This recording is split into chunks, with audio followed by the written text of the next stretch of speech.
Di kampus itu saya berkali-kali ketemu dokter, profesor, dan mereka umumnya itu orang-orang yang galau, yang gelisah. Dan lucunya itu mereka memposisikan saya sebagai penasihat. Karena apa? Memang ilmu pesantren itu unik. Ilmu yang bisa menjawab problem apa saja. Mereka misalnya tanya begini, Pak Bahak, saya ini orang kampung, yang bapak saya itu utun kan, utun itu lugu. Bisa menjadikan saya doktor, saya jadi dekan, saya jadi rektor. Tapi setelah di kota, dengan sekian ilmu yang saya pelajari dari Eropa, dari Amerika, sekedar anak saya tidak narkoba itu sudah susah. Kok ranking? Nggak dengar anak saya ditangkap BNN itu sudah seneng saya. Artinya apa? Dia sadar ternyata kearifan lokal yang dididik para kiai menjadikan anak-anaknya jadi profesor, jadi dokter.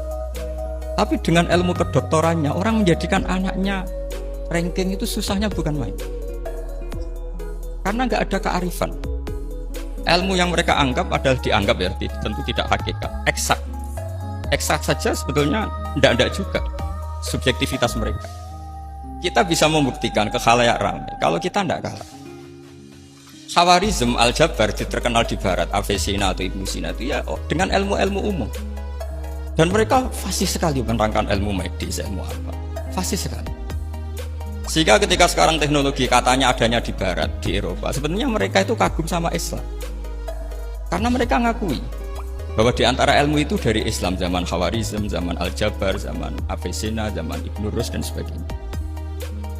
Saya beri sekian contoh dan ini saya bilang tanyakan ke orang kafir yang paling inat, paling lacep di dunia. Tanyakan ayat ini, pasti artinya seperti ini. Yaitu ketika ada fenomena likuifaksi, tentu kalau di Jogja kan ada grup ilmiah. Mereka tanya saya, Pak Bahak, apa ada teori manusia itu ditenggelamkan di bumi? Yang teori, bukan kasus, bukan peristiwa sejarah.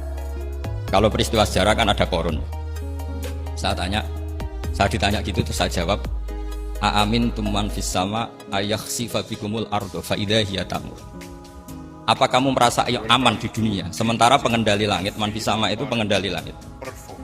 Ya siapa saja, bisa malaikat atau bisa Allah, man sing kudratu fis sama, itu ahli tafsir beda pendapat. Yang nggak beda, yang nggak pernah nafsiri gitu. Jadi yang nggak beda karena nggak pernah nafsiri. Ayakhsifa bikumul ardo, bahwa bumi ini bisa ditenggelamkan. Faidah ya tamur, ya memang bumi itu bisa meleleh. Terus saya memberi sekian argumentasi. Kalau kamu katakan justifikasi ilmiah karena kadung Islam dan kadung pegangan Quran, mungkin Anda akan bilang saya ini justifikasi, nyari pembenaran secara syariah.